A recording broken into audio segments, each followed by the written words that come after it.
Hey everyone, this is Ben with Math Online with Ben. I have the practice test 5 of the College Board SAT preps open here. I'm going to go through just the first 10 questions. I'm going to keep a timer running in the top left just to give us a little bit of a ballpark of how long it's taking us to get through the test.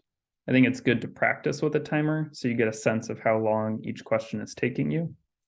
And I pulled this off the College Board website. There's 7 free practice tests, so you can always go there, get the digital copy, print it out to practice hard copy.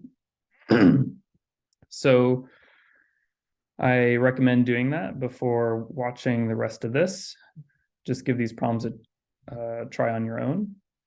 And I'm just gonna jump into it. So let's take a look here at problem number 1. It says, let's start our timer here. Okay. So it says, which of the following is an equation of the line L in the XY plane above? All right.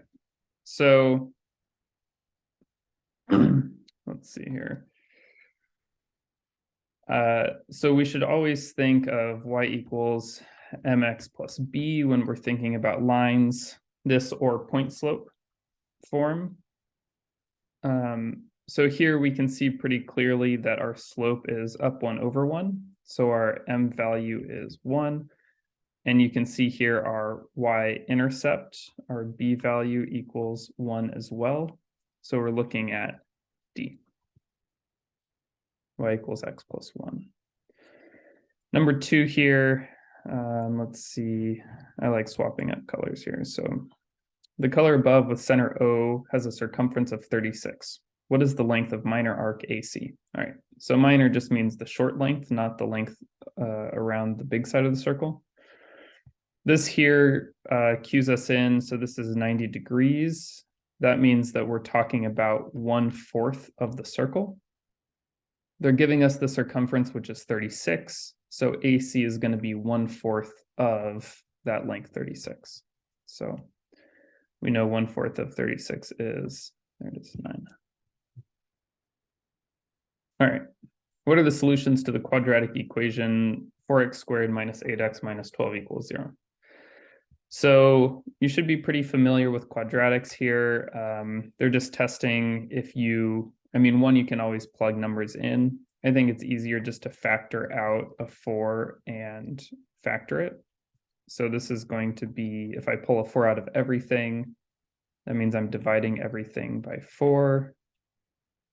So at this point, I divide both sides by 4. This cancels out. And I'm just left with my quadratic, x squared minus 2x minus 3.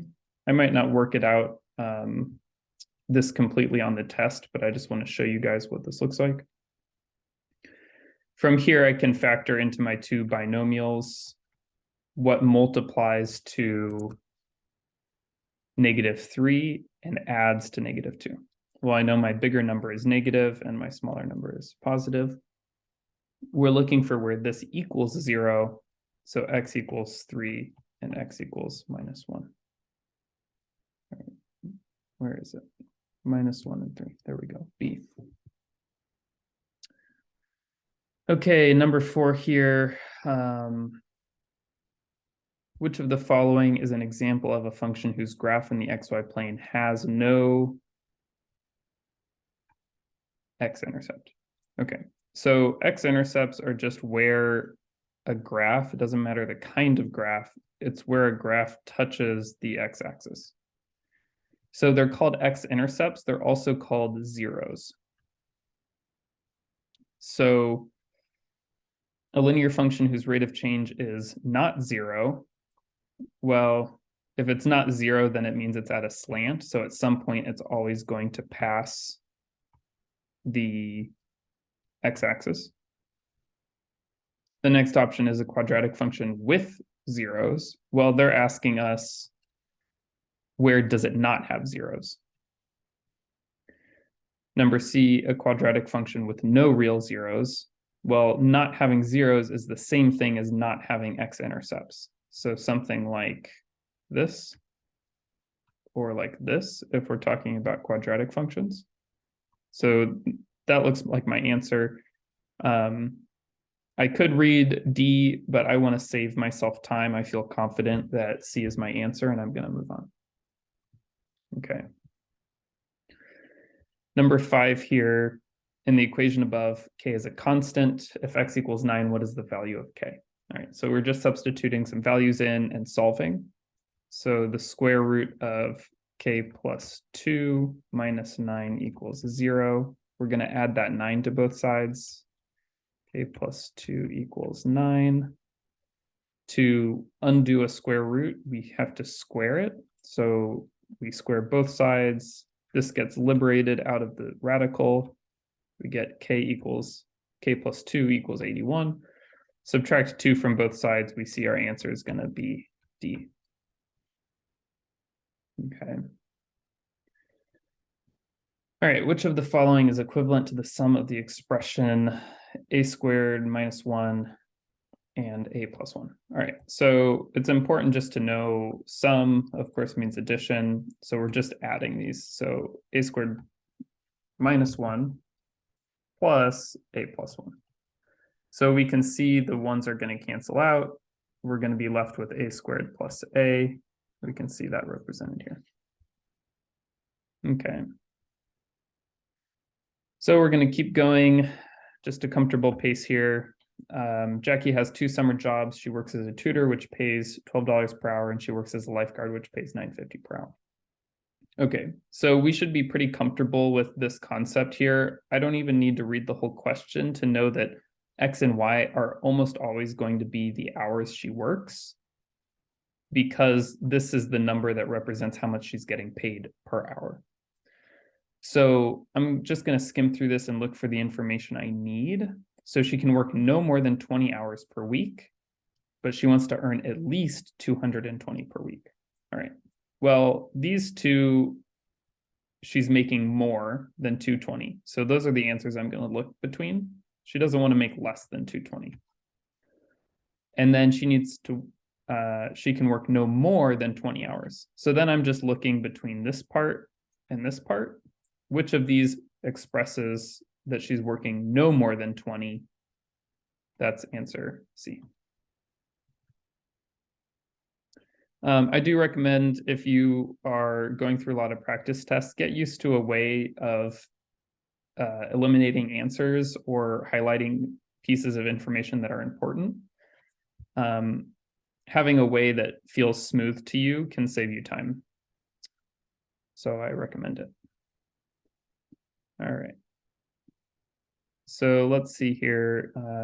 In air, the speed of sound, s in meters per second, is a linear function of air temperature, T, in degrees Celsius, and is given by S of T equals 0.6 T plus 331.4. Which of the following statements is the best interpretation of the number 331 4/10 in this context? Okay, so first I'm going to move my screen a little bit so I can scroll up. Okay, so when I think about this equation, when I see an equation like this, what I'm seeing is y equals mx plus b. So I'm thinking of this as a graph where the y-intercept is going to be 331 4/10. This would be in temperature. So this is degrees. So when I skim through these answers, the speed of sound in meters per second at 0 degrees. So this is like x equals 0. What's the value of the function? Well, my value of the function at x equals 0 or at t equals 0 is 331.4. So that feels like a very strong answer to me. I'll let you guys skim through B, C, and D, but I feel confident about my answer and I'm going to move on. Okay, number 9. Y equals x squared. So this is a system of equations. So if xy is a solution of the system of equations above and x is greater than 0, what's the value of xy? All right. So I feel comfortable solving with my systems of equations. So I'm just going to substitute in here. So this is 2 times x squared plus 6 equals 2 times x plus 3. I'm just going to push everything to the left here. So I know this is going to come out as 2x and plus 6. I'm going to subtract those over. So I get 2x squared plus 2x, sorry, minus 2x. I have a plus 6 and then a minus 6 equals 0. So the plus 6 is this one. And then when I subtract this 6 from both sides, that's where this minus 6 comes from. So these will cancel out. I'm going to be left with 2x squared minus 2x equals 0. This is going to be, if I factor out a 2x, this is going to be x minus 1 equals 0. So here I have a solution x equals 0, and then I have a solution of x equals positive 1. So when I go back to my answer, I want to know which of these is going to be they're asking for. So I know x is greater than 0, so x equaling 0 is not my answer. And then I want to double check, what are they asking for? They're not just asking for x, they're asking for x times y. So I'm going to go back over, I'm going to plug in 1 into my equation.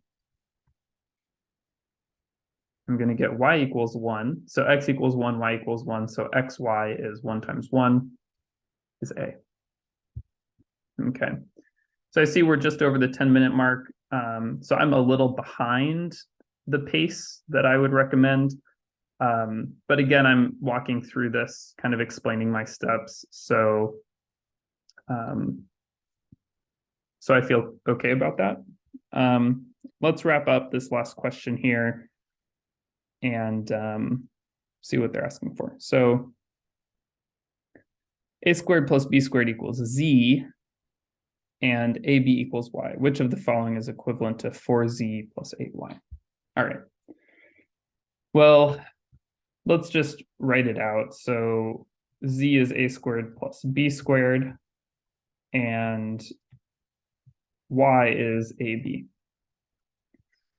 So because I'm familiar with what this kind of question is asking for, I'm going to, when I distribute this in, I'm going to just start off immediately by writing this as 4a squared plus 8ab plus then my other 4b squared. Because I know that this is the form that I need it to be to factor it to look like my answers. So when I factor this, I know I'm going to have my a and my b. Everything's positive, and then I'm just looking at my coefficients. So what needs to be in front of the a so that when I multiply it by itself, I get 4a squared. That's going to be 2a. So 2a times 2a is going to be 4a squared, and then same thing, 2b, 2b.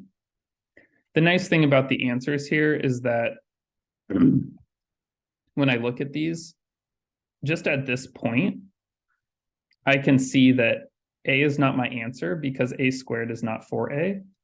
I can also see that c and d are not my answer because 4a squared is going to be 16a squared, not 4.